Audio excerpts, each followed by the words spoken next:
Os santos são sinais da presença do ressuscitado na história.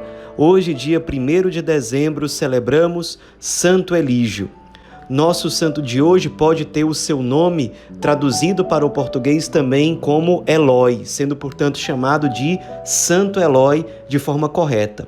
Ele nasceu na cidade de Châtelat, na França, no ano de 588. Seus pais tinham origem franco-italiana, eram camponeses cristãos muito simples e que se empenharam muito em transmitir para o filho Elígio toda a riqueza do evangelho, as virtudes cristãs, e os pais dele se empenharam muito para que ele tivesse a oportunidade de estudar. E ele acabou ingressando na escola de Orives, de Limoges, na França, uma escola que existe até hoje, que é muito famosa, muito conhecida. E assim que ele terminou a formação dele como Orives, ele passou a ser conhecido e admirado pela sua competência e também pela sua grande integridade e honestidade. Paralelo a isso, a toda a competência dele no trabalho, ele também era muito conhecido pela sua profunda sensibilidade para com os pobres. Quase tudo que ele ganhava de lucro no seu trabalho, ele doava para os pobres, e também era muito conhecido pela sua profunda piedade, pela sua profunda vida de oração. Tanto que as pessoas deram a ele o apelido de o monge. Toda essa fama de Elígio acabou chegando na época ao rei que morava em Paris. E o rei então decidiu contratar Elígio para construir um trono de ouro para o rei. E o rei, talvez para testar Elígio, deu a ele uma quantidade enorme de ouro para ver o que é que ele iria fazer com aquela grande quantidade. E o rei ficou positivamente surpreso quando, ao receber a entrega de Elígio, ele recebeu não apenas um trono, mas 2 tronos de ouro muito belos, muito bem feitos. O rei então percebeu a grande honestidade de Elígio e decidiu convidá-lo para ser guardião e administrador do tesouro real.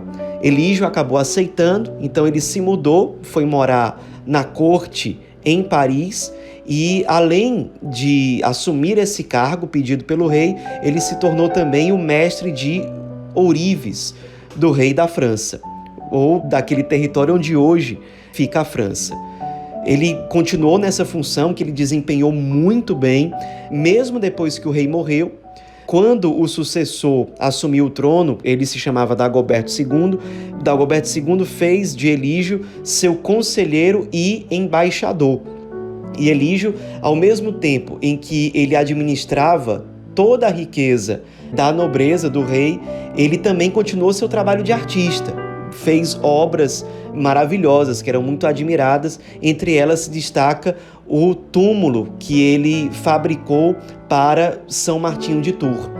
Ele acabou ficando muito rico, porque ele era uma espécie de braço direito do rei. Mas ele pegava toda essa riqueza que ele tinha e ele revertia aos pobres. Ele conseguiu libertar muitos prisioneiros de guerra, pagando resgate para eles. Fundou muitos mosteiros, igrejas, fundou várias obras de assistência aos necessitados em geral. Ou seja, ele pegava toda a riqueza que ele tinha para ajudar aqueles que mais precisavam, ao mesmo tempo em que ele continuava nutrindo uma profunda vida de oração e continuava sendo muito fiel, muito competente nos trabalhos que ele recebia do rei. No ano de 639, o rei Dagoberto II acabou morrendo e Santo Elígio colocou em prática o seu desejo antigo de finalmente ingressar na vida monástica. Então, ele, de fato, entrou na vida religiosa consagrada, se tornou monge e 2 anos depois ele foi eleito bispo de Noyon, que ficava na região de Flandres, onde hoje fica a Holanda. E ali ele se tornou um grande bispo, fez um trabalho muito bonito de evangelização, que pegou não só a Holanda, mas também o norte da França e também parte do território onde hoje fica a Alemanha.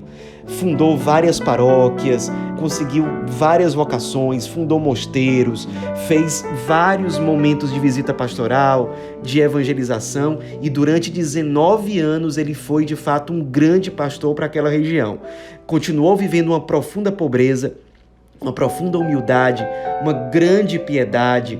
Ele era muito firme também, um exemplar na vivência da castidade, da mortificação.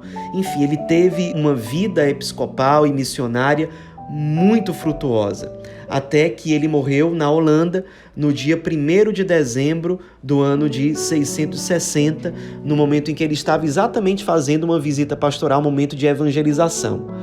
Depois, a história dele ficou muito conhecida na Europa por conta de uma biografia que foi escrita por um bispo que era muito amigo dele, chamado Bispo Aldoeno. Depois, Santo Elígio, à medida em que ele ia ficando popular, ele também foi virando padroeiro de várias realidades profissionais.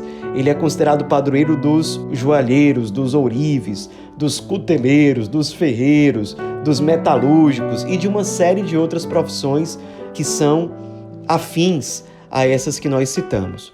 Nos inspiremos na vida tão rica desse grande santo, que foi santo na sua vida profissional, no seu serviço, no seu amor aos pobres, na vivência da humildade, da pobreza, uma profunda vida de oração, na sua vida monástica, na sua vida como um bispo. Alguém que numa mesma vida foi fiel na vivência secular, na vivência monacal e na vivência episcopal. Um grande pastor, um grande evangelizador. Santo Elígio, rogai por nós.